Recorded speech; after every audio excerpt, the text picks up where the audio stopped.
Hello, and welcome to episode 50 of Flesh and Pod. My name is Elaine, and I am your host. With me, as always, is Tommy and Logan. So, first, we're going to dive right into what everyone has been up to in Flesh and Blood this week. I'm going to go first because I did nothing, as usual, in Flesh and Blood this week. Actually, I did go to like my LGS to say goodbye for the last time, and I bought one singular pack of history, and I opened nothing, and I got a new binder, and I scoured every LGS where I currently live, and none of them had any dynasty. So I'm gonna have to wait till I get up to Charlotte this week and get some dynasty. But besides that, I did nothing. It's the only time I even touched a Flesh and Blood card this weekend was opening a disappointing pack of history. Well, very exciting. it is full of disappointment. It was very disappointing. How about you, Logan? What have you been up to in Flesh and Blood this week? I played my armories. We actually did some cool stuff this week because we did a midnight opening or midnight release for Dynasty from the LGS. We could pick up product first thing and start ripping packs and get to the loot. So first things first is we had three Fableds open in Des Moines. So 3 Command and Conquers. Wow. Somebody opened 3 Emperors, 1 Cold Foil and 2 Rainbow in their case. We have a Cold Foil or the Marvel mech suit here. There's one of those here. So there's been a lot of just really sick rips happening in Des Moines as far as that goes. It's really cool, and it's cool to see. I opened 3 cases, and it was a kitty. Who's a kitty? Who's a kitty? That's who's a kitty. So we've been attacked by cats yet again. Was that what it was for the listeners? I don't. Yes, it is. There is a we call it a tabby cat, I guess. I don't know. She's just chilling. Yeah. And but I'm 9 cards away from having a full play set of Dynasty. So Really? We got close, but did not get there. But we are close. Yes, at recording, I need 3 mech suits because I've opened 0. Oof. 1 Merciless Battle Axe because I haven't opened any. 2 of the stupid plasma thing that moves steam around. 2 of the Iron Song Instant Aura. The Fabled. And 1 of the Thamai Ash. And that's it. Then I am 100% playset complete on Dynasty. So that's good. I did play Arachne in a Blitz Armory. That hero is very hard. In case you're wondering, it's not easy at all. Like trying to remember all the shit that the cards do, and then what the hero does, and then what the weapons do. Like it gets complicated. But I was getting the hang of it towards the end, at least, and so I didn't feel like a complete fucking tool. That's about it, really. I mean, it was a good time. The locals had a lot of fun. We did one of the stores registered for the special armory and got the regicides, and so those got given out. So yeah, it was a good time, and we will have our first taste of locally of Classic Constructed Dynasty coming up this week. So that'll be fun too. Tommy, what did you do? You got up to some shit. What did you do? I'm always getting up to some shit. But a side note before I talk about what I got into, did you know that Arachne was originally supposed to be in Arcane Rising and not Viserai? That's crazy because obviously every other hero deals with the top of their deck, and then Arachne deals with your opponent's top of the deck. Very neat. I learned that today. So I did pick up a case of Dynasty myself at a local shop, Comic Fusion in Flemington, New Jersey. And I cracked it. 3 L's in 1 case, which was very cool. Ooh, which ones, though? Yeah. Cold Foil Spirit of Arena. Okay. A Rainbow Foil, what the heck is it called? The Emperor. And There's What? There's only 5. And then Rainbow Foil Crown of Dominion. Is that what that one's called? Yep. The shitty Royal Crown. Yep. Yeah. So super stoked about the Spirit Emperor's. Good to have. I'm glad I have it now. Right? It's like one of those Yeah. cards. Like I wasn't gonna want to have to go seek it out because I do want it at some point. But I am excited about the Spirit of Arena. It kind of. I'm a little bit of a Bolton simp when I'm not simping on Levia. So it was exciting. So cracked that. And I wanted to crack it as soon as possible because I was going to the Battle Hardened Philadelphia this past Saturday in Valley Forge, Pennsylvania. Though the casino in Valley Forge, Pennsylvania. Yeah, although Michael Fang had to correct me on Twitter saying it's King of Prussia. I'm like, listen, I only recognize historical landmarks of the Revolution. So Valley Forge it is. So I went to the Battle Hardened. It was a lot of fun. I was playing Rhinar because Levia got jack shit from Dynasty. And Rock. What more do you want?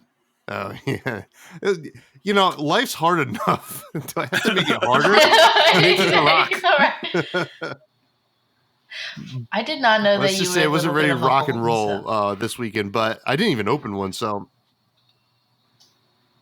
I can be. I love Raiden. Raiden's like one of my favorite weapons. So only bad. You only play bad things. I was either playing not Levia, or if you're going to play Bolton, you're going to handicap yourself further by playing Raiden. Yes, I need to make things hard on myself. I don't know, it's Irish Catholic guilt or something. But I played Rhinar because Berserk to me feels pretty Berserk, right? This card's awesome. Now I will say it did not go well. I ended up going 3 and 4. Good friend Gary, Mr. Viz, some of you might know him. The Viserai pillow guy. The waifu Viserai pillow guy. He comes over with another bud named Bobby, and he is watching me play. And I play Sand Sketch Plan, or Berserk Sand Sketch Plan. And Gary leans over to Bobby and says, watch him go off for 30 damage this turn. I go get my thing. I discard it, reveal a non-6. I'm like, okay, well, I still have another chance if I play the meat axe, draw that non-6, and discard the other 6 that's in my hand. Discard the non-6. So the hand that was potentially a 30 damage hand came in for 3, actually. 3. Not even 5. A hot 3. Yep, a hot 3. So that was very disappointing. That was how I felt on the day. It was fun though, but we got to. I cracked some more packs there, but I should have hopped on one. Only one vendor had stuff, and they had like some singles. Who was there? Strike Zone, and it was a Magic. It was SGG Con. There was like a lot of Magic. Right. Okay. Yep, I got you. So only one of the vendors had like sealed product, and they sold out like in the first day. And I stayed over, and I went to we're recording today on Sunday. I went to the PTI tournament that they have, which is like a ProQuest, but not, and it's a ProQuest for a floating invite. Yeah. So I didn't do well there either, newsflash, but I was playing Dromai, so I don't know what I was doing. I should just like ran it back no with clue. Rhinar. Yeah, I'm like, what am I doing here? But one thing that was very cool from Saturday was Ethan Van Sant, friend of the show. He's been doing his own coverage of these SGG cons, which is very cool. Yeah, kind of like guerrilla coverage. Yeah. Mm-hmm. And I'm sitting there chilling after the rounds, and he comes up, he's like, you want to hop on stream for the quarters? I was like, yeah, whatever. I can get in the booth. Let's go. So hopped in the booth, which was more just like a table off to the side. Yeah. But it was very cool. I got to cast a Dromai versus Dash deck. Got to see the real power of Hanabi Blaster, which is like insanely good. It pops hard. Yeah, and we'll talk a little bit more about what happened at the Battle Hardened, but in terms of like the top 8 and stuff like that. But that was a lot of fun. It was very cool to be on stream. I was checking out the chat. It looked like we were getting a lot of love for Flesh and Pod and all the great things that we do here, and it was awesome. Yeah, it's fantastic. Mm-hmm. Ethan did a really good job with the It's stream been a long this week, though. weekend. You're right. Like, Yeah. Yes. Ethan's a killer. I think it's a VOD on YouTube now too, so people can go check it out and check out what he did, and then listen to the dulcet tones of Thomas Von Freshness as he casts for the first time in his young career. Well, it was kind of funny though because it was like one mic that picked up both of us, and I had to start sitting way back from it because, as we know, Ethan is very soft spoken, guys. You know, very sweet and nice and very soft spoken. I come in there with my Jersey brogue or whatever you would call it, and people are like, "Whoa, Mike's too hot. Mike's too hot." Your massive vocal dick that you're slapping on the table. Yeah. Well, you know. I don't know about that. Like, I mean, we can just say it is. What it is. Yeah, but it was a ton of fun. It was great. Oh my lord, we need to move this along. All right, let's dive back into the Battle Heart of Philly, but talk a little bit about the top 8, which was 3 Dash, 2 Dromai, 2 Icelander, and 1 Bravo, and Dash took down the entire thing. I believe the final match was Dash and Icelander. Yeah. It was Dash on Dash. Yeah, it was Dash on Dash. Was it? And so, yeah, the Dash mirror was super weird. So, to my recollection, it was, the winner was Rose Smith, who's a friend of mine, amazing player, just an absolute Terminator out there. She was on a kind of hybrid list, which was pretty cool, kind of switching back and forth from control and aggro, whatever Dash does, pop out. Rose was on BIOS update Dash, right? So no blaster. No blaster at all. And Pierre, who she played against, who had beaten the Dromai in the quarters that I called, was on the Hanabi blaster, just balls to the wall, basically the Talishar deck that we saw. But with a way better weapon now. Yeah, they were playing. The cards from Dynasty that I saw they were both playing for the full set of the Pulse Wave Harpoon because that card's just good. Very. That's a read the card, explains the card type of thing.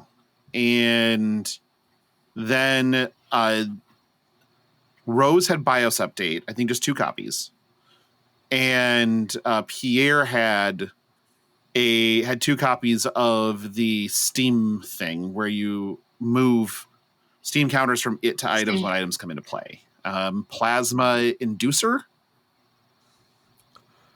Yes.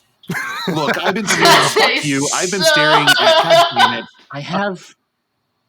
I've been staring at all of these fucking cards for so long. Fuck you. I'm gonna go look it up. Hold on. Plasma Mainline. Before anybody in the goddamn chat decides, or like chat, but like in the Discord decides to blow me up for using the wrong name. It's Plasma Mainline. All right. God, pedantic fucks. But at any rate. And then I think that Brody was playing 0 Dynasty cards. Not a single one. Mm-hmm. Correct. And neither were the Dromai lists that I saw because they didn't get anything. Right. But the Bravo was playing the full set of buckles. Because, the card is kind of good. I didn't know it would see play this quickly. I thought people would have to take some time with it. But nope. Just 100% was on it for trying to figure it out now and get it working. And apparently it worked. So I'm just going to read the text of Buckle for you. So your next Guardian attack gets +1 Dominate. And when this hits a hero, destroy an equipment they control with a -1 counter on it. So it's just tear asunder with... we're not going to screw your hand. We're going to blow up your equipment. Which is really important in a lot of matchups, actually, like more than you'd think. Yeah. Mm-hmm. Initially when you read that card, it's like, well, I'd rather just play the Terra Thunder. It's like, well, why not both? Well, both of them. Yeah. And then also just being able to, in the short term, maybe spike out a Grasp of the Arknight and just get it off the board. Yeah. Is a pretty good use. Not going to lie. Even like in if Brute's ever good, getting scabskin leathers after it blocks is also a thing. So that's not nothing. It's not nothing. Does it also blow up Gambler's Gloves?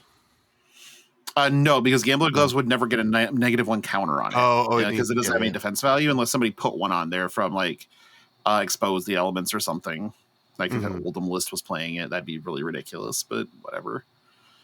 But that was, so I thought it was very interesting that we didn't see a giant splash of Uprising, but it sounded like that there was product availability issues across the board.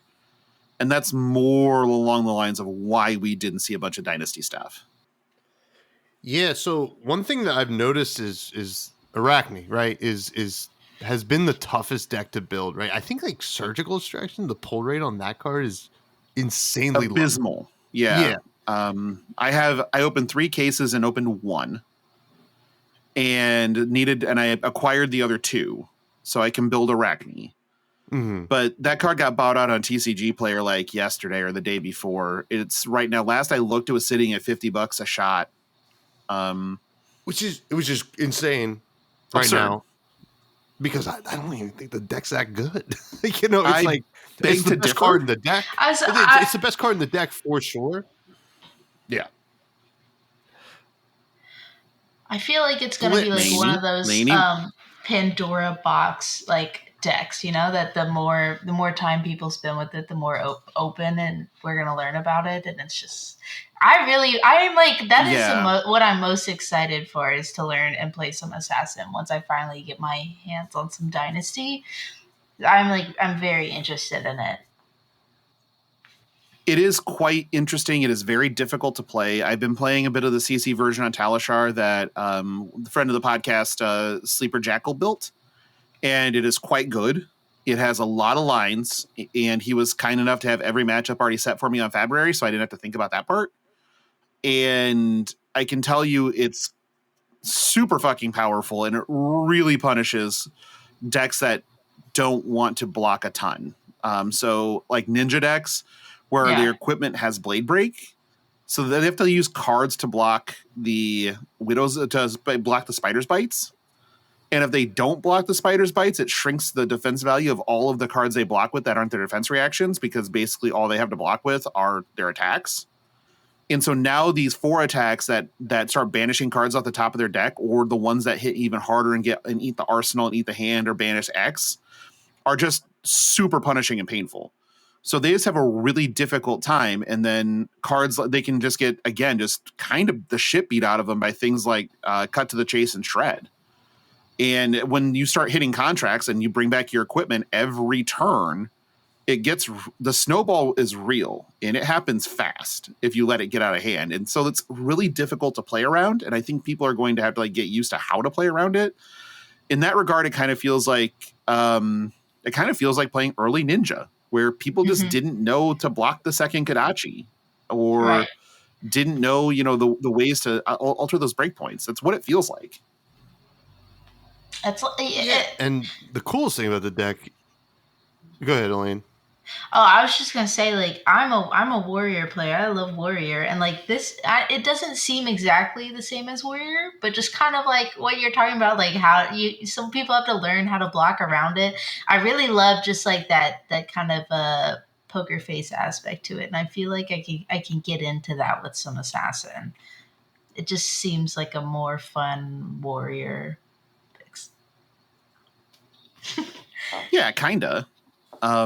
It has a little bit of that to it. It kind of has a little bit of every class to it in general, because there's a whole lot of looking at a can of cards and it's like, what can I do this turn? Because there was even a spot when I was playing and I'm like, shit, I drew no attack actions this hand. What the fuck can I do with this? And I look and I'm like, wait, if I wait for a Crouching Tiger, I can block with this. Is that all you got? And then draw the top card. And then hit an attack action, and then that turns his hand into just a full-on snowball of bat shit. All right. Well, we'll try it. Fuck it. And so no blocking except for that, and got rewarded. Something I noticed about the deck, though, is thinking about it, I think this deck would have probably been so unbelievably powerful in the crew meta, right? Because Jesus. Some of the best things you can do with this deck is just block, pitch blue, poke, play a 0-4, right? And that is such a grind. Like, I love that kind of grindiness to it.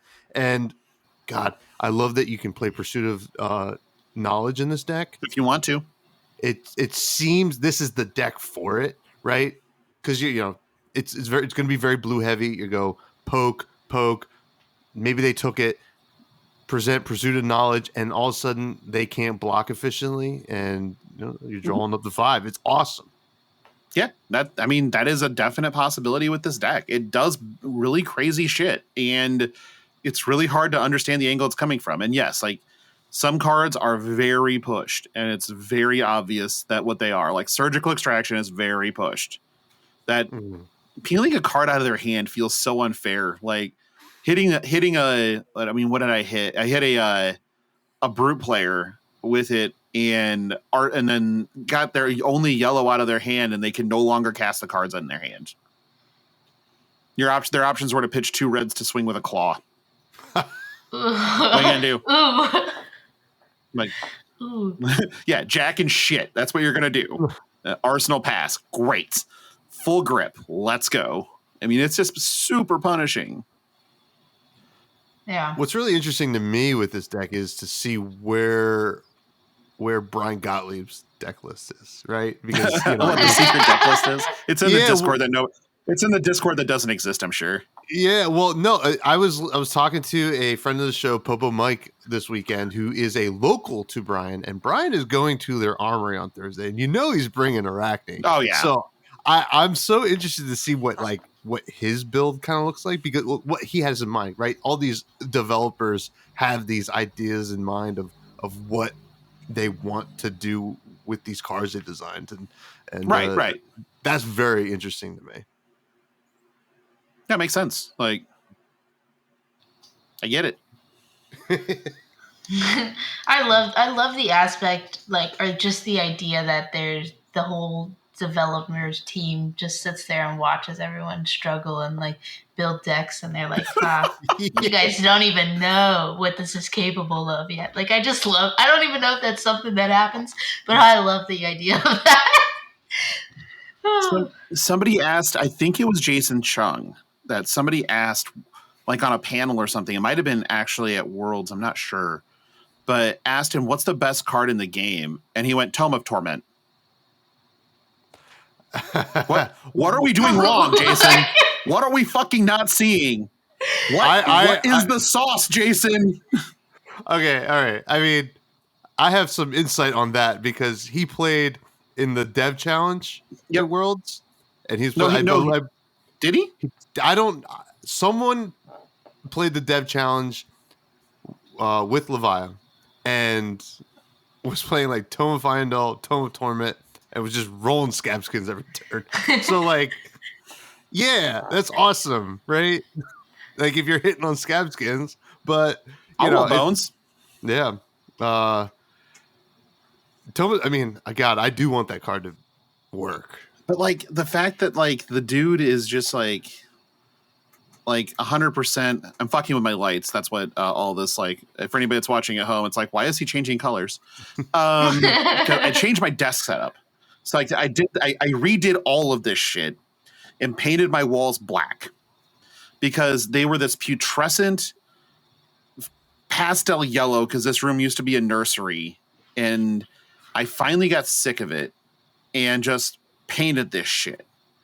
And now I moved my casting computer to the desk that used to have my work computer, and my work computer over to where my casting desk used to be, because I still, the basement is still occupied. I still only have about, 6 by 12, maybe 72 square feet to myself instead of the 400 I should have. But I'm not bitter. And so right now I'm trying to figure out how the fuck to light this area, because I don't want to have to switch everything back around. So I apologize to anybody that's watching that I'm changing colors. Wait, this is on video? Oh yeah. So that you need to put your dick away. Yes. Oh God, man. I let me go grab a shirt. All I'm trying to do is get people to just like watch on YouTube to see if that's actually real. We need to get our YouTube numbers up, so that's all. But oh my gosh. That's a joke, Jordan. Jesus, that's a joke. But yeah, I think that we're going to see some interesting stuff going forward, especially when people have the cards to actually build some of these things that are like Crouching Katsu and Assassin. I think Warrior might actually be good. I just don't know what build of Warrior is good. So Elaine's over there like, yeah, Warrior's good. Except Raiden Bolton. I never knew you like to stab people, but I guess. I mean... Yeah, Raiden Bolton's bullshit. Yeah, no, not Raiden Bolton. That's like That's the one... Josh Lau. I will call Josh You have Lau Cleave. and talk about Just this. play the goddamn axes. All You right, have Snowblood and Cleave. speaking of changes with cards, we have a banned and suspended update. So there was no changes to CC this go around, which I was really happy with. I didn't. I like where the CC meta is at right now. I think it's pretty healthy. I think, yeah. Yeah, agree all around. But I agree. The biggest news from that update is the Storm Striders coming back, though, right? right, exactly. So in Blitz, we got Storm Striders back. It's a 2-beer show. There we go. We did it. Yeah. So we actually had somebody show up at Armory, and they had dismantled. I'm still pouring. Hold on.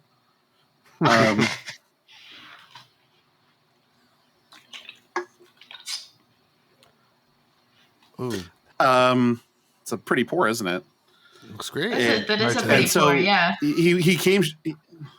Yeah, he only had like Icelander cards.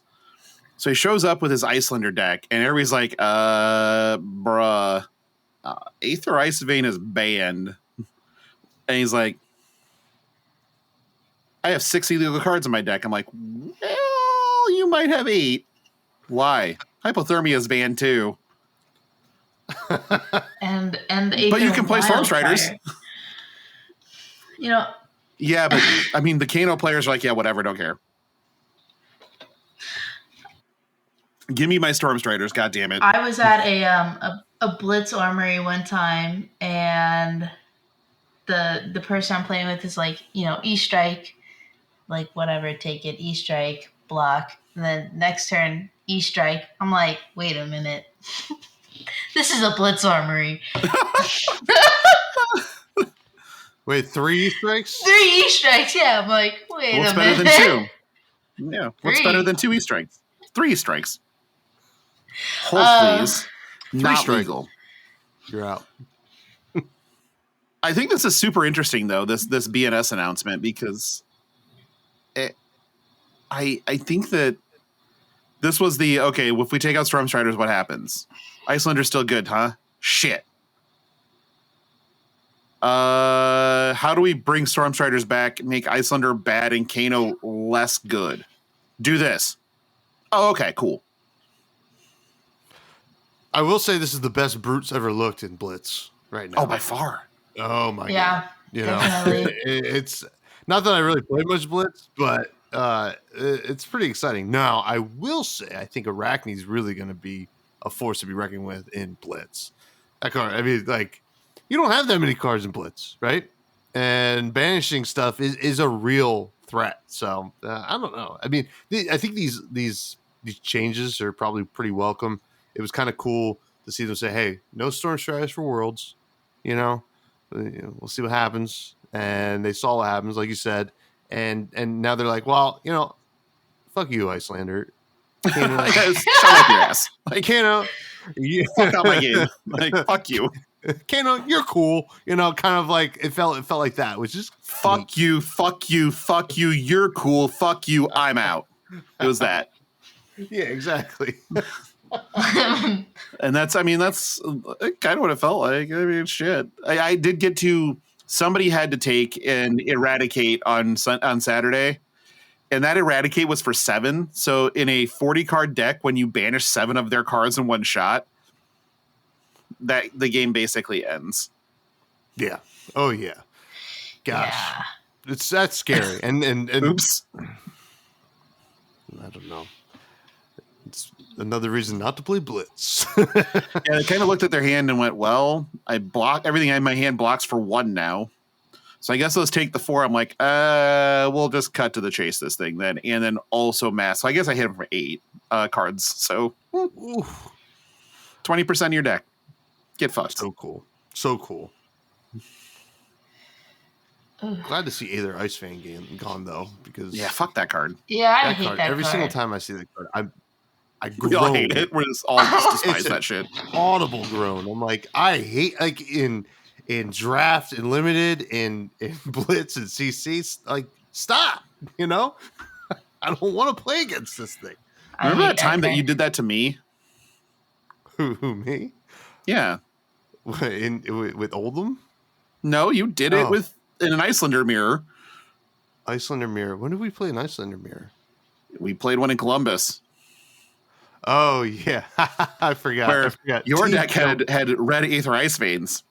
Yes, it did. Yes, Mine it did not. Actually, you know what? I'm starting to come around on Aether Ice Vein. That's pretty good. Mm-hmm.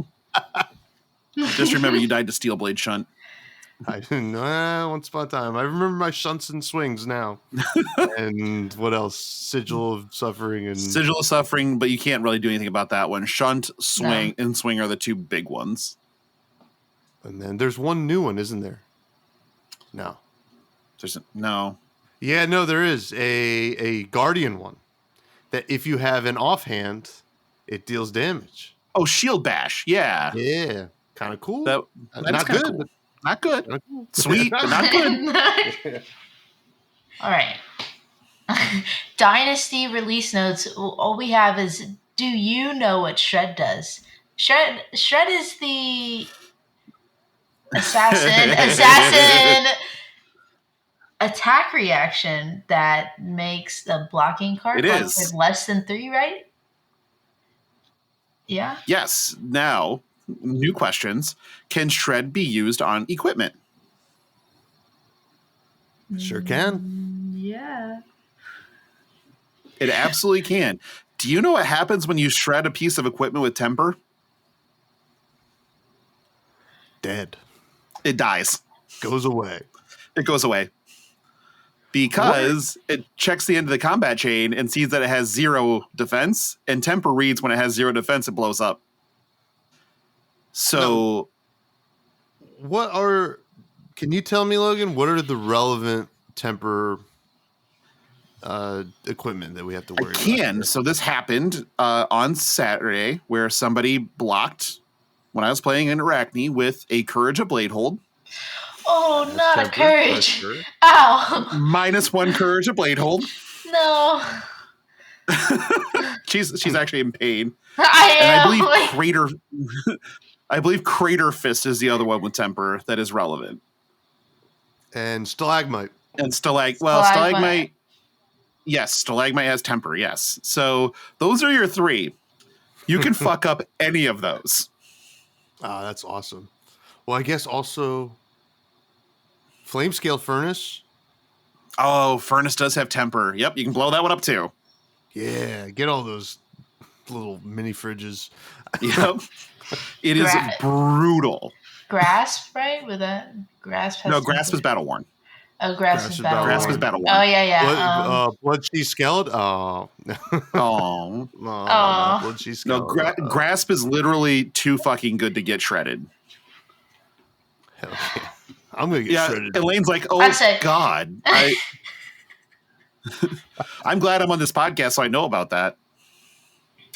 Yeah. I mean, I would have listened to it anyway. Yeah, I mean fair, but it was amazing to figure that out. It was one of the people in our Discord was talking about it. And he was just like, yeah, and it blows up equipment. I'm like, what the fuck is he talking about? And I'm like, read the card. It doesn't No, say I mean, attack action. Yeah. Yeah, no, I'm like, read the card. And I'm like, okay, it doesn't blow up equipment. It doesn't say that anywhere on this card. It doesn't keep counters. And I look and I'm like, oh, he's talking about temper equipment. Oh, yeah, it fucks all those up. Oh my gosh. So very relevant pieces of text, and the fact that it can hit equipment, which was lost on a lot of people in spoiler season. as a lot of us were talking about, okay, Shred's actually really good. No, it's not that good. I'm like, It's the real deal. taking a husk down to 2 is kind of a thing. Yeah, oh, God, you know what? Why you got to bring Husk into this, Logan? Nice I'm still two-block blocking at pass. a great rate. Yeah, I mean, that's Nobody's honestly playing the red. right. No, they are. Yes, they are. If you're thinking about rate, it's when people are blocking with Sink Belows and Fate for Scenes, are using those as defense reactions, it's a +4 on an attack for 0. Like, if Pretty you good. consider rate, it's really high rate. And Yeah, people all 3 colors. yeah, all the rainbows are great. Like Yeah. they all block for 3 too. So if you just like, well, shit, okay, I guess I tucked this in front of it. But this is another way to make your attacks hit, and it's just shredding these stupid things. It's a credible card. There's a couple other things that are fun.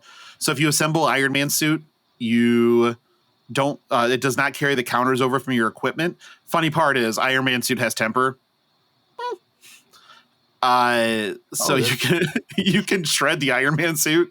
Oh, that's pretty sweet. It's brutal. Oh. What was it? I don't know that there's a whole lot else in there that I thought was super relevant. Outside of contracts, you can fulfill the same contract multiple times in a turn. Oh, okay. So if you play like a Leave No Witnesses and you hit them, you banish a red off of them, and then you black tech it to give it go again, or razor it or whatever to give it go again. And then you hit them again with something else that banishes another red. It completes the Leave No Witnesses contract, as well as potentially the contract that you just played. So it's very, very versatile. Contract's very versatile, and you can it's not that hard to make multiple silvers in a turn when you start hitting. What do you guys think of the contract mechanic? I think it's awesome. Yeah, it's super. Really well thought out. It's very well thought out. It's a little scary. I was really happy with it. Like, one of my favorite things about Flesh and Blood has always been that each class and hero plays how you would like expect it to in real life, right? And like, I don't know, when they were coming out with the Assassin, I don't know why I ever doubt LSS, but I was a little nervous to see like how they were gonna make him play. And I'm really happy with the contract. I think that's really cool. And really well thought out, and making silver. There's a lot of interesting levers and mind games with it. There's also just information. Yeah. I've played games where I put 2 Art of Wars on the bottom of my ninja opponent's deck. I know they're gone. I don't have to worry about those 2. You played the other one. You think, and they don't know that the other 2 are on the bottom of their deck. They might be digging for an Art of War turn that's never coming, and I know it's not coming. And that's a bitch. Like, that's really, really painful. And so information in this game is having extra information super crucial. So leaving cards on top is also kind of a mind fuck of them going, well, can I just let this hit then? Because I mean, they're obviously left the card on top, so they don't care if I draw it. So maybe I just let this hit, let them banish that card, and maybe I dig one deeper to something better. And so the mind games start, like the thought processes of they're trying to guess what your thoughts are. That all starts up. And that's super interesting in a game like this where it's very 1v1 interaction centric. So the one thing I worry about contracts is that, so a lot of these contracts are all conditions to be met, right? Yep. And there's only so many conditions, right? Yeah, there's only so many card types. There's only so many card costs that there can really be. Color strips. Yeah. I mean, we saw, I mean, that they could have different kinds of on hit effects, I guess, but I have a feeling that support for Arachne is going to be not as maybe fully fleshed out as some would probably hope, because it's so hard, right? It might be like if you completed a contract or you know, your next thing with a contract or stuff like that. I think contract will stay with Arachne and will not be with our next assassin hero. Obviously, that's probably years down the line, but I'll be interested to see. That's a different fucking cat. It is, yeah. There's a lot of cats over there. You just traded your cats. Yeah. It's the new What the fuck? Katsu. This one, God this damn it, one is a Bobby. little munchkin one. Oh, it was a baby cat. He's well, The, no, he's actually yes. 10. He's an old ass baby cat. They're all baby cats. I think that you're kind of right. I think that the assassin's going to stay very toolboxy. Mhm. So right now we only have, banishing generic abilities that aren't attached to other cards. But maybe you get Banish Phantasm as a toolbox against Illusionist. Sure. Or Okay, yeah. Banish Boost as a toolbox against Mechanologist. I think there's a lot of open design space if you want to make it that type of thing where you can kind of use that as the deck to specialize against the meta. Again, if you guess wrong, but you have dead cards in your sideboard. But at the same time, it's like it's still there. It's open design space. Something that I could see them doing, and this is what a lot of people thought would be what was going on when we first saw the keyword contract, was like, oh, we're going to get like auras or items that have contracts. You fulfill them, they pop, you get a reward. Now that's probably a design space they can explore, right? Like an aura is like, if your opponent plays 2 attack actions this turn, pop it, gain 2 silver or something like that, which is kind of cool. Yeah. Another Punisher mechanic sort of thing. Yeah. I like Punisher mechanics. Do you? Do you, Elaine? I do. I'm not taking it back. I do. We're learning a lot about you on this show. So 50 episodes in, we learn something new every episode. All right, guys. Our holiday armory kit. We had something spoiled for that. A card called Shitty Xmas Present. I really like this card. The actual text on amazing. it. Put a cracked bauble from outside the game on top of target hero's deck. Okay, but my favorite thing about this card is that the flavor text is socks again. My favorite part of this card is that the characters on it are the person opening the gift is Azalea. Yeah. Yep. With Lexi looking on as the person that gave her the gift, which is just a dagger on dagger. I love And then it. Arachne's in the fucking background. Wait, And really? it's just I like- didn't even notice Arachne, but I see him. Yeah, I see him now. Yeah, he's lurking. It's just like, what the fuck? Like, okay. LSS, you no longer can be pissed at me for saying fuck when you put shitty on a card. Shitty No longer- Xmas present. I see this as a mandate to be as fucking insufferable as I want to be. And you named a card Shitty Christmas Present. No notes. It's perfect. I love it. I will play at this in any UPF game I ever set foot in, and or like PvE or whatever, and have a blast with this shit. But you named a card Shitty Christmas Present. It's actually a good card too. I kind of dig it. If only It's amazing that if it blocked for 3, I would like That play would be it insane. in every deck I had. But like I now have a use for these stacks of holiday cracked baubles that I have. It's just like Merry Christmas, fucker, and just keep going. Like if this blocked for 3, I would like no question always put it in my Briar deck, just like non-attacking. It costs 0, pitches for 2. Yeah, you and you give your cannot play opponents them a- in competitive. You cannot play them in competitive events. I know. It's on that list. However, it's very, very funny and very, very fun.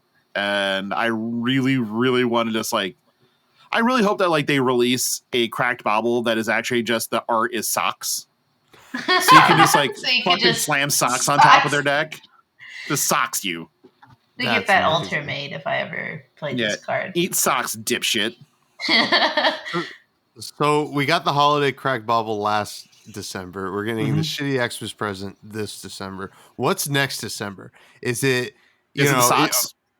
do we get the actual Santa hero? Because that would be Oh. huge. We get the Santa hero, then we get the Santa hero weapon. What would the ability be on the Santa hero?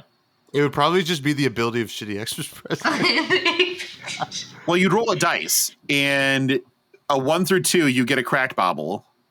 3 or 4, you get some okay, yellow or blue. And if you roll a 5 or a 6, you get some really insane red. Gambler's gloves, let's go. Yeah, we don't really have a reason to play Gambler's Gloves outside of Brute and people trying to hedge against Brute. Let's give somebody else some dice. We'll actually make our Santa's going to be Reinar and just be Reinar Season's Beatings. And and he's our Santa hero. So we're just going to do that. We'll make and then he'll have the other card for the holiday will be festive looking romping clubs. Oh, yeah. I would love if they came out with like Santa themed stuff and made it Rhinor instead of like Oldham, because the Oldham is the obvious choice there, right? Right. But Reinar would be fun and stupid. Exactly, yeah. Oh, yeah. He'd just have like the creatures from the Savage Lands as the reindeer.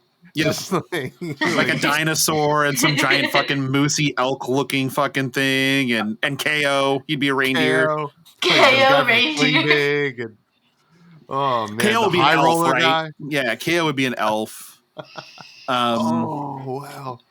Yeah, we can LSS if you're listening. We have ideas. And we know you are. And we know you are. And we have ideas for holiday shit for going forward. We will give them for a nominal fee.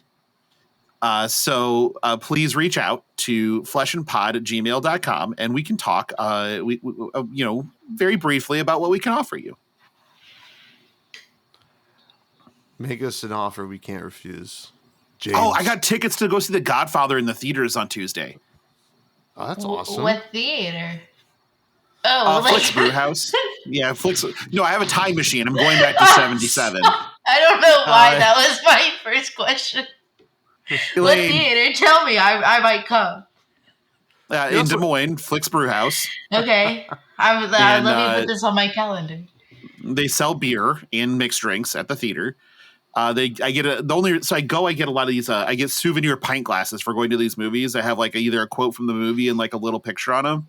I have tons of them. I have Spaceballs. I have Step Brothers. I have UHF. I have Strange Brew. I have Big Lebowski. You would love this one. I have Boondock Saints. I have just this plethora of these glasses and I just love all of them. So it's like whenever another movie comes out that I don't have a glass for, that's a great movie. I just go get it. So this was Godfather. And my wife is just like, I've never seen The Godfather. I'm like, oh boy. Okay. So 3 hours and of high drama the entire time with a couple of fun moments. That's it. And lots of fucks too. Yeah. Italian American juice.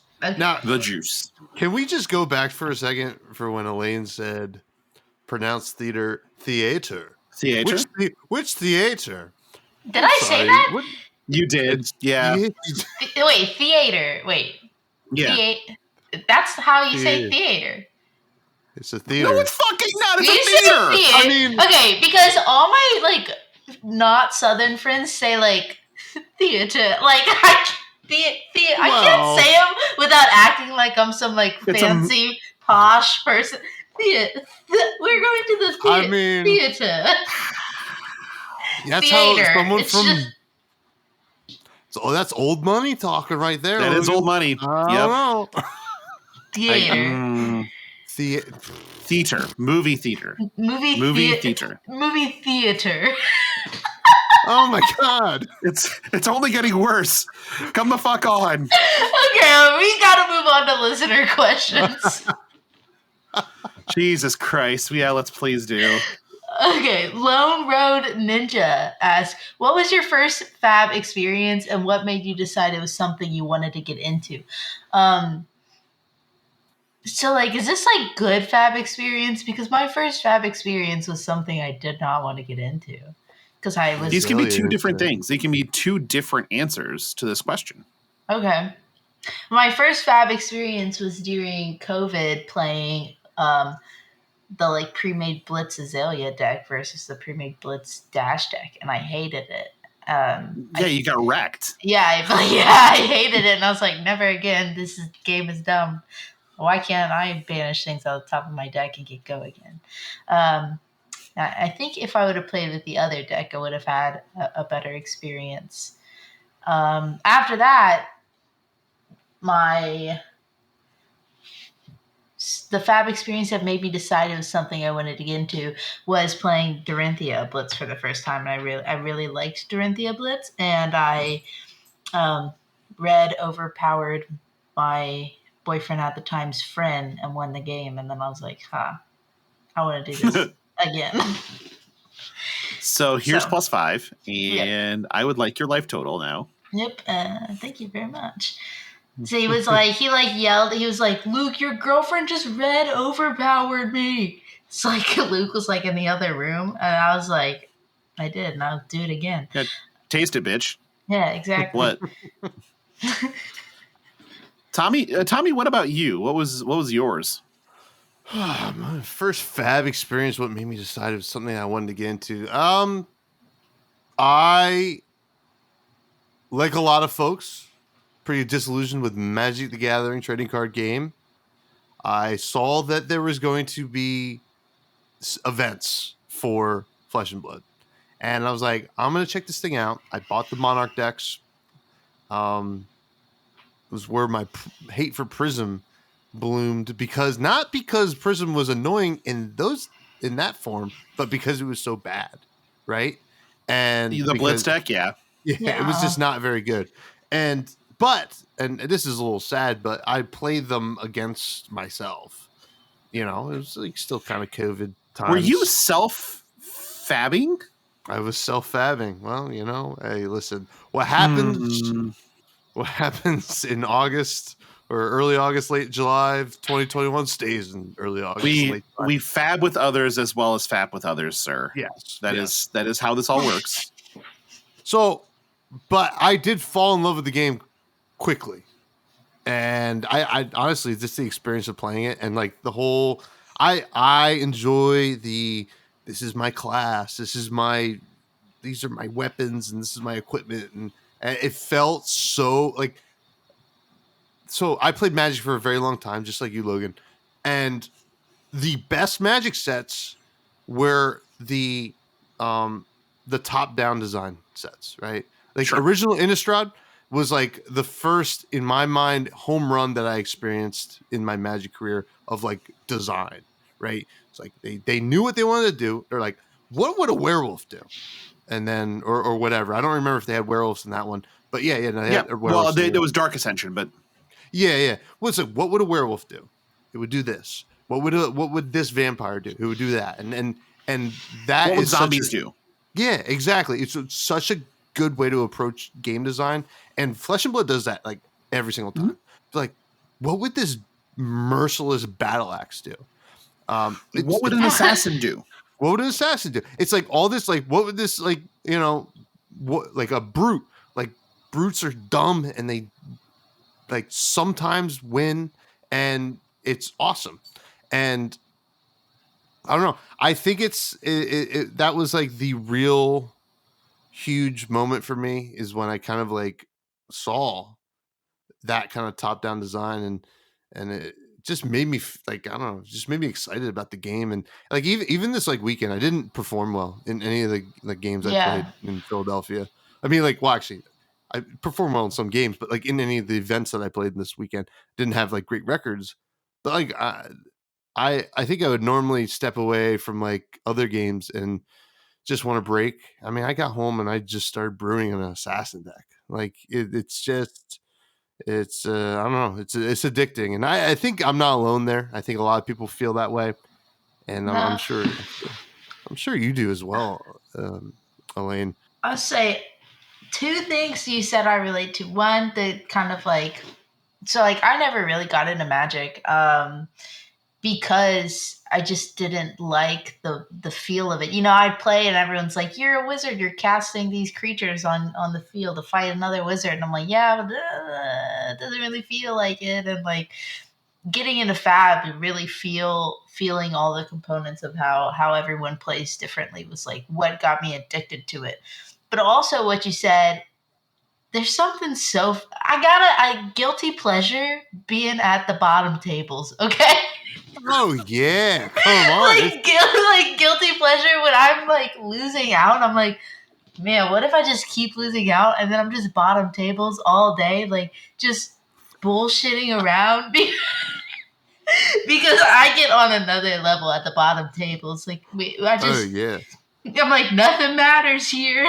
Like Well, we play our best fab at those tables, and I mean, and I mean, this on Saturday at the Battle Hardened, I was in the bottom tables and I saw my one friend William, and I would see William, and we both see each other. We point at each other and we go, "The swamp! We're in the swamp, baby!" And gosh, that was just so much fun. And I mean, that's the I guess that's my answer to the question. But what about you, Logan? I mean, mine's pretty well known. It's been over a few times here. It was the lure was somebody, a Magic friend, coming up and being like, "What is this game?" Messaging me on work. I am honestly, like, "What is this game?" I honestly don't know. I know that you can't buy packs for it. Well, does anyone play it? Quick check on Facebook. Oh yeah, there's a local group. They're drafting tonight. We should go do that. Okay. And so we both showed up cold, learned the game in 7 minutes. Then the draft started, WTR. We drafted WTR. We both went 2-1. And I stared at the game and went, this isn't bad. I mean, I think that the engine's great. And I think that there's limited design space. I have real concern about that, at which point I've been completely disproven any number of times. Fine. Thanks. You got me. I'm an idiot. I accept it. I'm an idiot. And that was like, well, I'm going to stick it out. But honestly, what kept me going and something I wanted to get into was the local community and then the extended community. The first time that I encountered the extended community at all was in the first time of just in general was Cincinnati or Dallas. Dallas was first. Whichever one of those was first. I think it was Dallas, but I could be wrong. Whichever one was first. But I saw a bunch of Magic friends that I knew, and I'm like, "Hey, what's up?" Okay, great. And then, but really the cementing one was New Jersey, where I met Tommy, I met Elaine, I met Flake, I met all the people that I now like connect with more, met Mara. And so that kind of was the thing that cemented that I'm going to be doing this, the show for the long haul, the engagement for the long haul, the playing for the long haul. I think I was already on the I want to own a playset of every card plan. At that point, I'm not 100% sure, but I'm very positive that I was. Mainly because at this point in time, I kind of looked at the community I looked at the game after Cincinnati, I believe, and said, if this many people are showing up to try it when it's kind of unknown, I can get in before the first real boom. And if I get in before the first real boom, I'm buying Revised and the Dark equivalents, which are, financially speaking, a retirement fund. Yeah. So as somebody who was born in 1980 and was taught in schools that these things called pensions that no longer exist anymore. And that's how retirement was supposed to work, was Social Security and pensions. Yeah, there's no Social Security for me and there's no pensions for me. So retiring means investing. That's how we do it. And otherwise, you work your entire life and then die. So I'm trying to not do that. And there was some eye towards the future when I looked at Fab and went, this game's good with the right pilots. This game could be great. And if that happens, owning the stuff that was originally printed is going to be a big thing eventually at some point. Well, that remains to be seen. Who knows? But that was but honestly, the thing that made me decide it was something I wanted to get into were the people I interacted with were a good people and a good time by and large. It's interesting. I mean, it's kind of beautiful what you just said, by the way, Logan. This is the sweetest thing I've said ever. No, but the interesting thing to me is, well, first of all, we met in Indianapolis, Mr. Logan. That's when briefly. That's when you shunted me. That's when you I did shunted shunt me. you. And you met I met Elaine. you and Mo Bogsley in Indianapolis. Mobo. Shout out Mobo. Get Storm Strider's back. He's feeling good. 3 beers. Yeah. 3 beer show, baby. It's crazy though that we all met in New Jersey, and we had already been doing the podcast for 20 or 30 episodes. So, hey, we're doing it, and we're going to continue doing it, and that's why I love doing this podcast with all of you every week. Yeah, it's fantastic. It's fun. We're coming up on a year. It'll be this is episode 50, so we're getting close. Yeah, we're halfway to 100, so that is how arithmetic works. Yeah. Thanks, Elaine. Yeah, quick math. That I had to use a calculator, but we got the numbers Southern out. private school education coming through. She was in the theater and can divide 100 by 2 in her head. All right. Next listener question comes from Teague, and it is: how sad is Elaine that Assassin got contracts instead of poison counters? Now, I'm pretty sad about this, but I think as Tommy said earlier, the next Assassin that comes out might not even have a contracts mechanic. So I'm still hopeful that maybe in an Assassin to come, we'll get poison counters, or maybe we get an Alchemist with poison counters. I'd still like to see the poison counters in place somewhere in the game. Okay.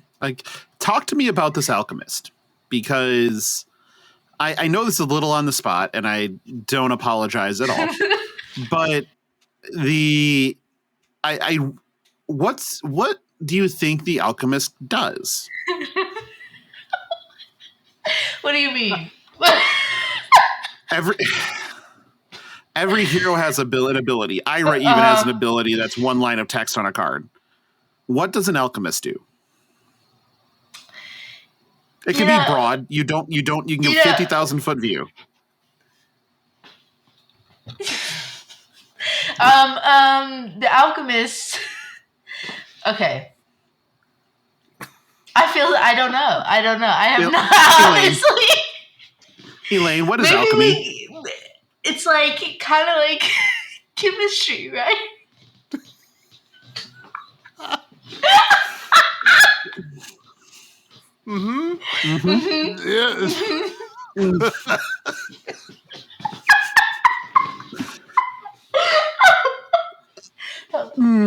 Well, okay, we're gonna go ahead and we're gonna go to Webster's because I want to be official here. Okay, look, I googled alchemy. Okay, and it says in the definition, the medieval forerunner of chemistry. It's in the name. But what it is any magical power or process of transmuting a common substance, usually of little value, into a substance of great value. Elaine, what part of chemistry uses magic to transmute common substances? Have you never done chemistry? A lot of chemistry. I have the burns to prove it. So do I. I am actually a scientist, Logan. That's why this is funny. You're an actual scientist. I'm an actual scientist, yeah. Hopefully my work doesn't listen to this. Yeah, I'm about to say, you better hope to shit that the U.S. government is not like, I see that one of our new employees is involved in a FAP. Well, that's weird. And then goes and Googles FAP first, and hopefully the show comes up. If not, we need to work on the SEO. And by the way, people, please if you're going to Google FAP as a term, use an incognito browser. Do not click the images. Incognito. Yeah, and don't click the images. But only if you're at work. But anyway, listen. You work in a brewery. It doesn't matter. It doesn't count. So alchemy. So what does an alchemist do, Tommy? The hero? What do I think the hero would do? Yeah. Something with poison counters. Pay 3 resources, sacrifice an item, give them poison counters. What do poison counters do, you might ask? For every poison counter at the end of their turn, they banish a card off the top of their deck and lose a life. So, pay 1. At the beginning, once per turn action, you may pay 1. You may either transmute a copper into a silver into a gold, or a gold into a poison. And then poison. Because then you can equip the crown, and they can start by doing poison. Oh, kind of cool. The Royal Alchemist. Damn. Oh. Sir Mix-a-Lot. That was off the top of my head, motherfuckers. That was pretty There was good. no That was prep. pretty good. Listen, I felt trapped.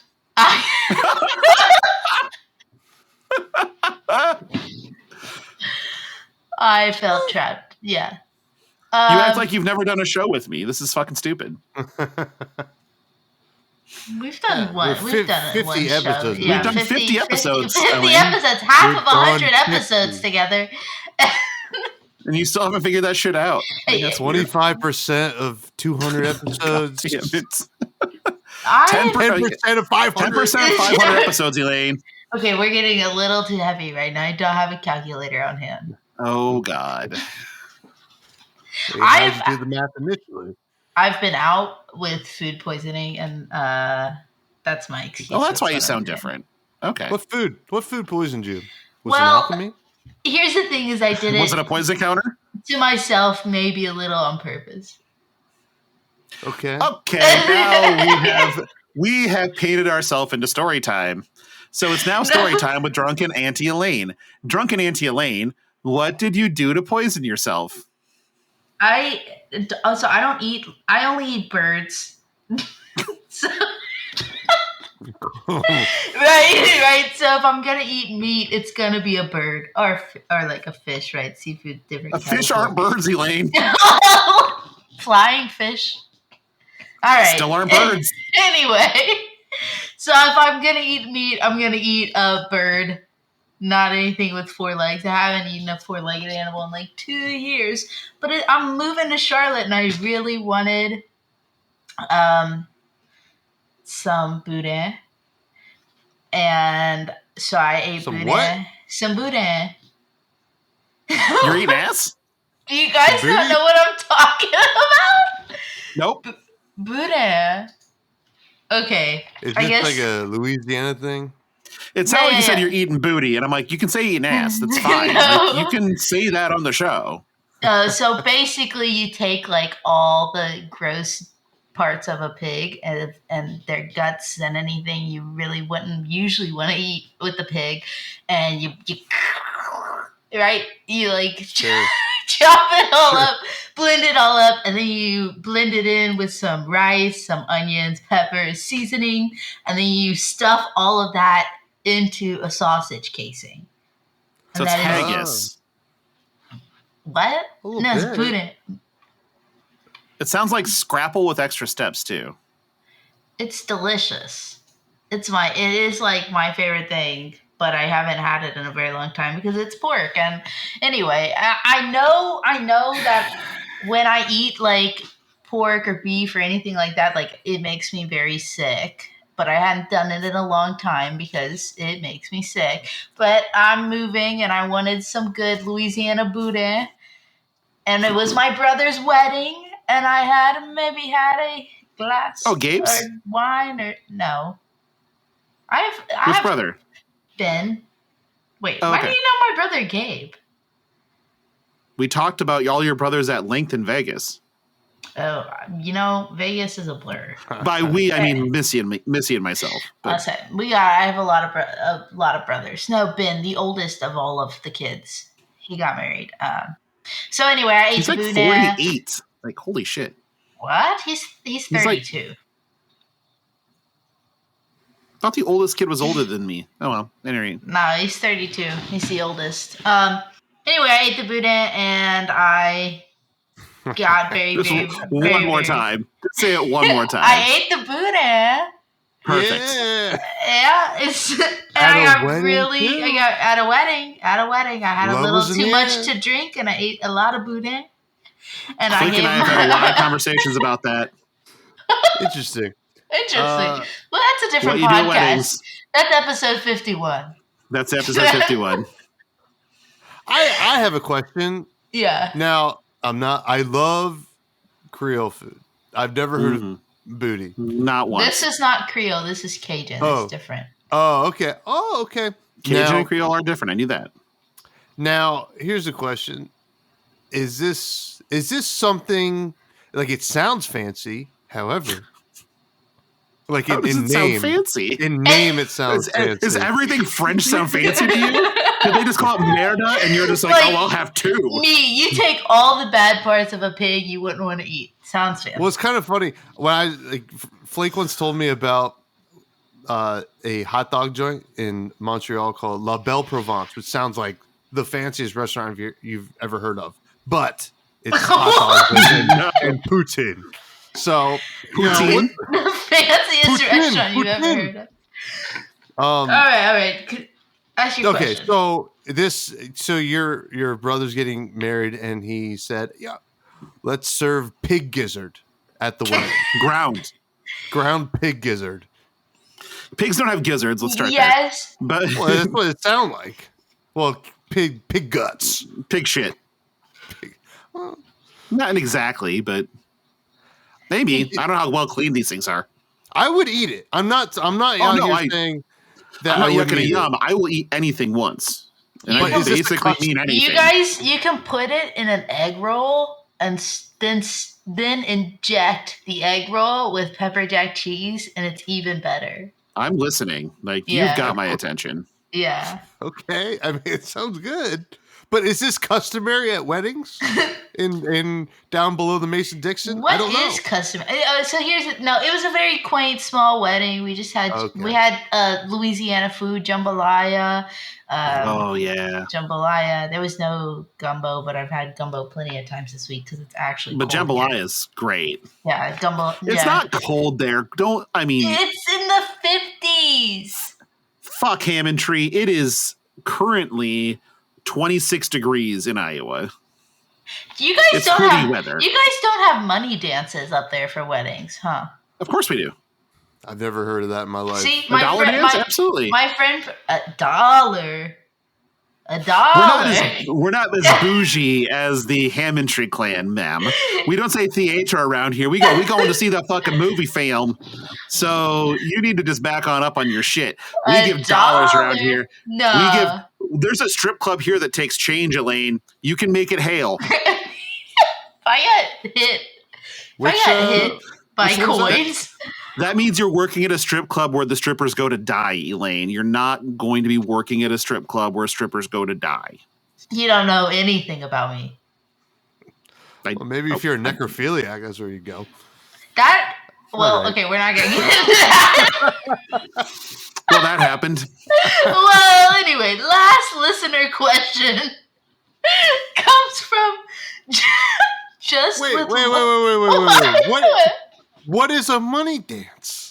Okay. It's a money dance. The bride and the groom, you put on a song, the bride and the groom dance, and everyone lines up and you take turns. You dance with the bride and groom for 5 seconds and you pin hundreds on them.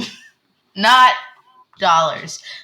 Anyway. I put 20s and G-strings. And now they will wear a brooch or something with a Venmo QR code on it. Anyway, you just give them a bunch of money.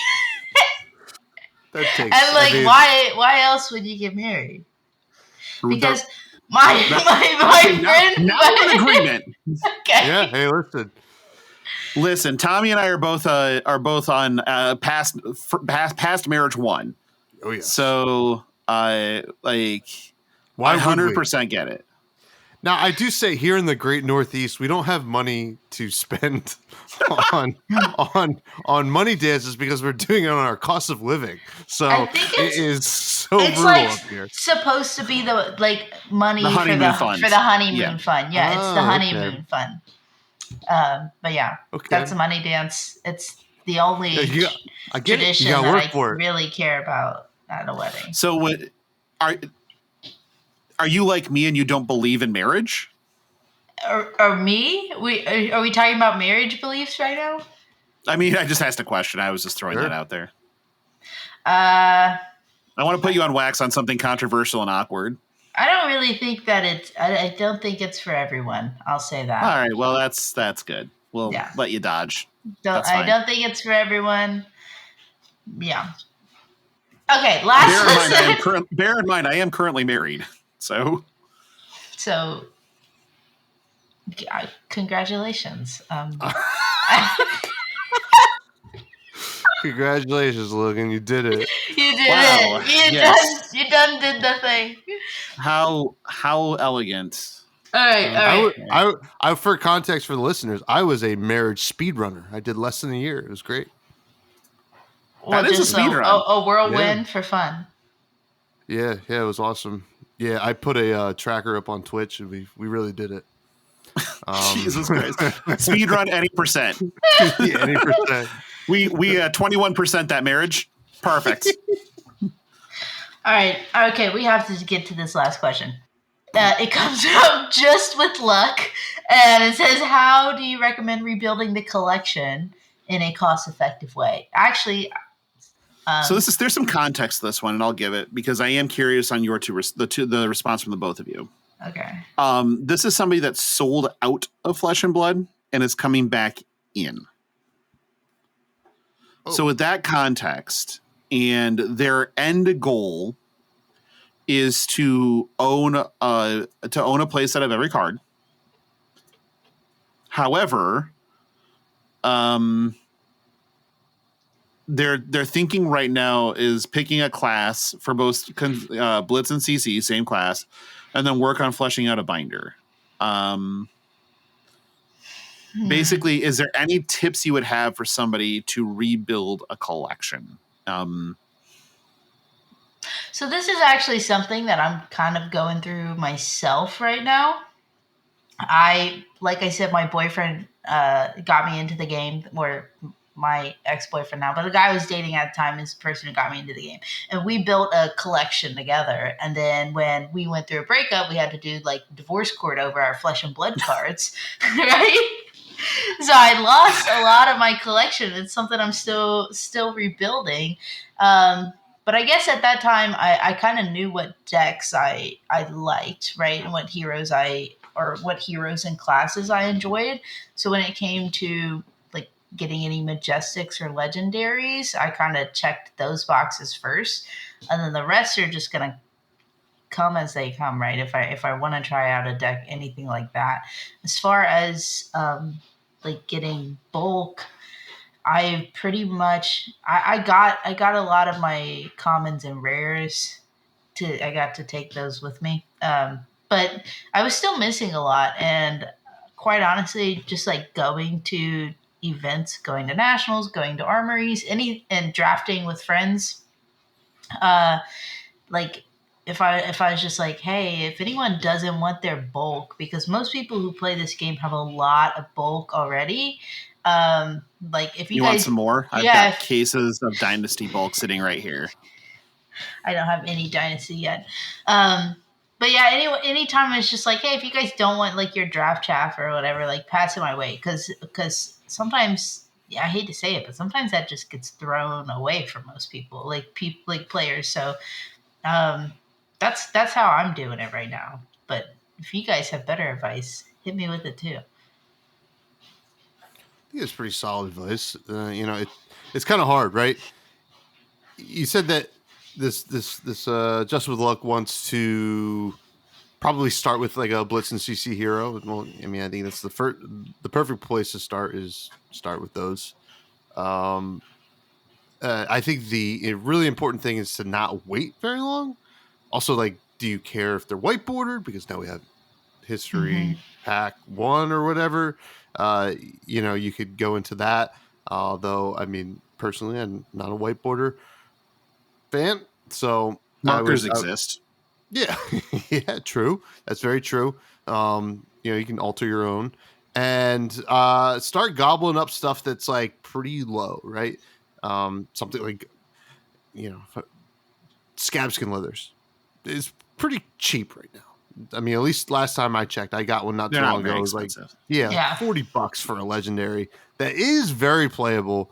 And, that's where the majority of your I guess expense is going to be, and then stuff like CNC and Art of War, those are going to be expensive.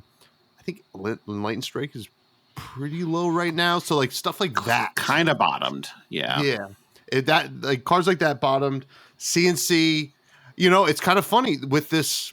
I don't know, and I mean, don't take any financial advice from me, but now we have this fabled CNC. Does the attention shift away from the regular versions in a way outside of first edition? No, it doesn't. But maybe the unlimiteds get a little bit lower. Not a lot lower. They've gone up about 20% in the last 2 days. Great. Don't listen to me. Like I said, like I prefaced, like I but that's a good reason to buy them now, because that card can't seem to not be expensive. Yeah. And so you're large. I'm definitely with both of you in certain areas. With picking up you're right, Elaine, picking up the little stuff's going to be fairly simple. Yeah. People will just give it away. That's just true. We're a community in large part, especially in Iowa, but I think elsewhere as well, where we're very focused on growing the player base and growing the community. And so if somebody's like, hey, do you happen to have any extra red fate for Scenes and Sync Belows? How many you need? Right. Yes, I know. Yes, they're $1 a piece. I get it. I don't fucking care. And I think that you need to find those spots for those types of cards, for those kind of staple commons and rares that people will just whatever, they're chaff. Just going to give them away. I don't care. I also think that you need to look at the way that you invest in buying singles specifically, is to find the things that are depressed in value and go for it. Like right now, it's really hard to buy anything worth value that has value in Arcane Rising without paying an arm and a leg. It just isn't possible, because Arc was the second set. It was not printed the way that Welcome to Wraith was printed, in that I think there's more Welcome to Wraith than Arc, at least unlimited.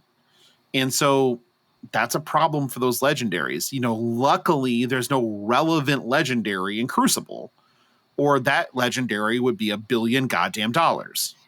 And instead it's Shiana and Tunic, which again, a good reprint. And so the thing you need to do is find the things you need, and they're not going to get cheaper, sadly. Like, we are in a spot now where we're approaching what I think will be the first real boom period for the game. And when that happens, it has severe financial implications as well, where some of these cards aren't going to get any cheaper until they're reprinted again.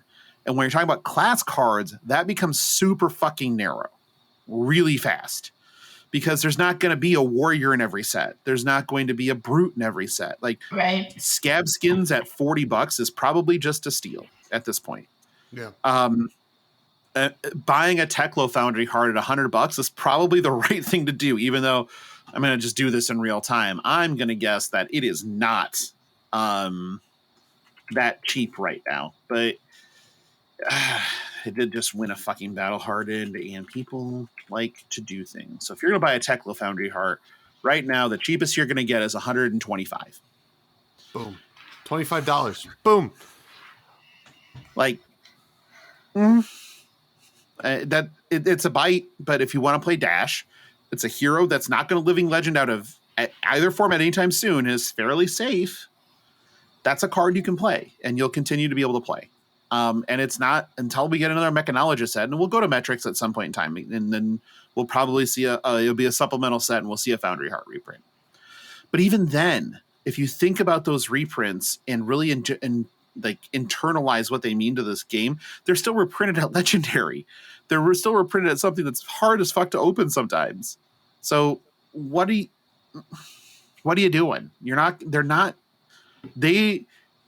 As far as I know, and you guys can correct me if I'm wrong, that I've never heard LSS say the same line of bullshit that Wizard said, where we don't acknowledge the secondary market. I think that they have a firm idea that the secondary market is important. That why the hell else would you print gold foils? Yeah. And why the Right. hell else would you shred gold foils? Like, let's Right. be real fair here.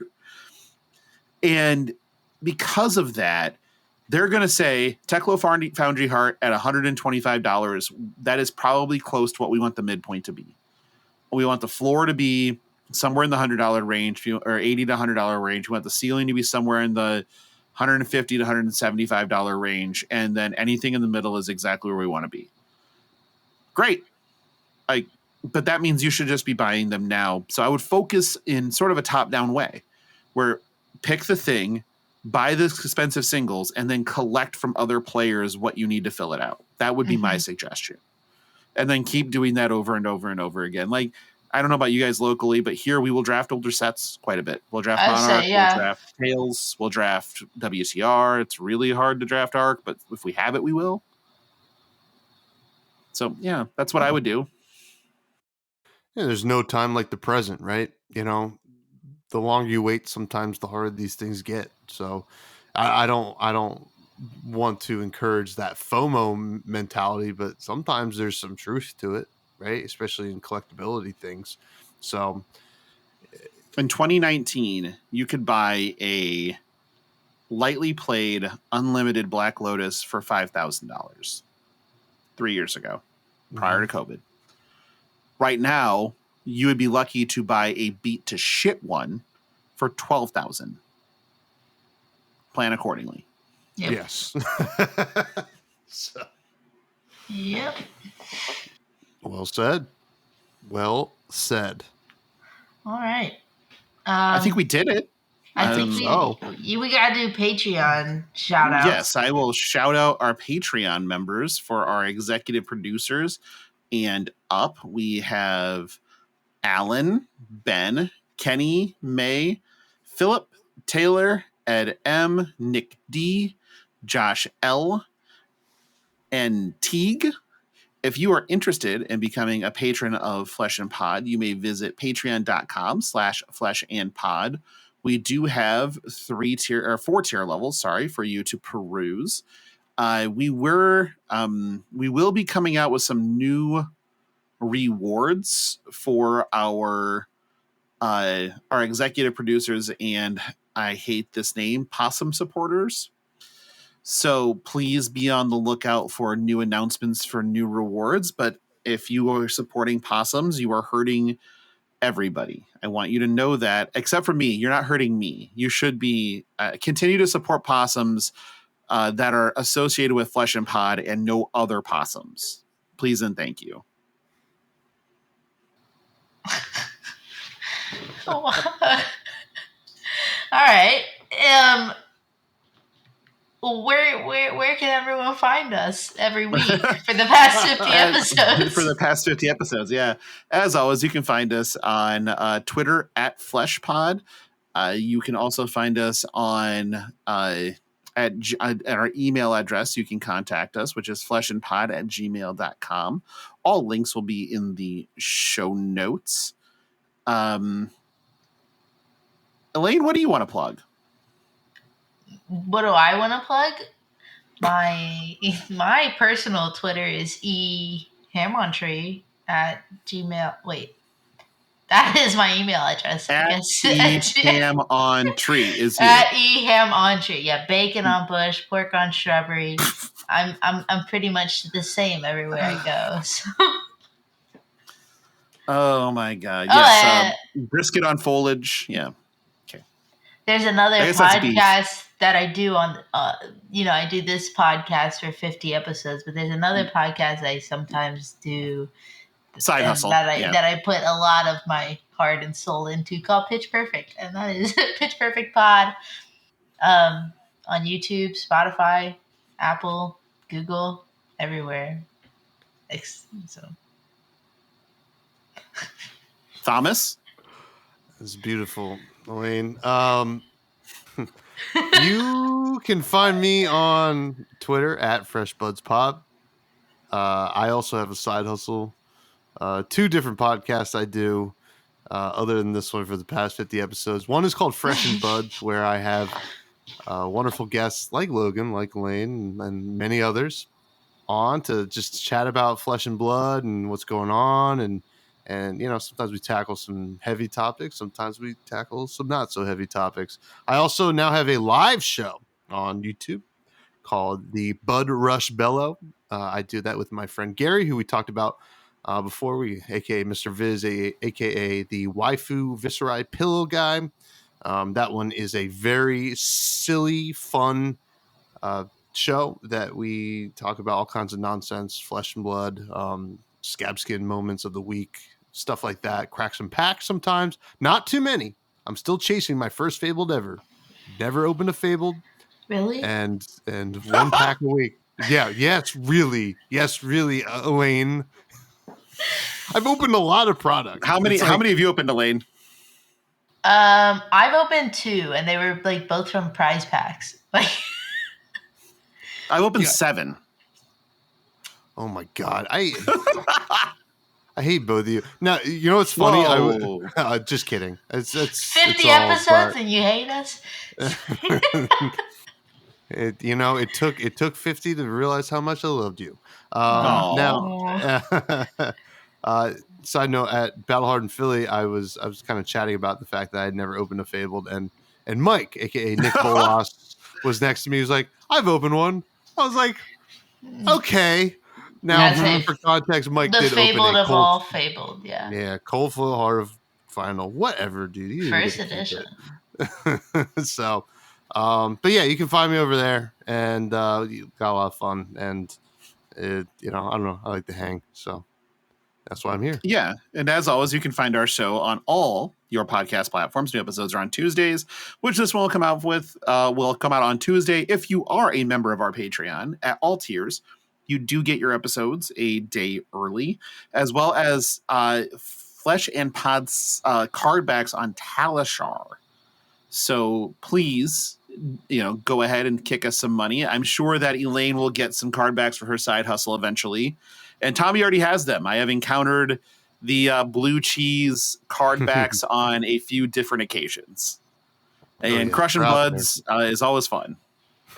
Whoa. Well, that's great. I'm pro silliness. So pro your side hustles, Tommy.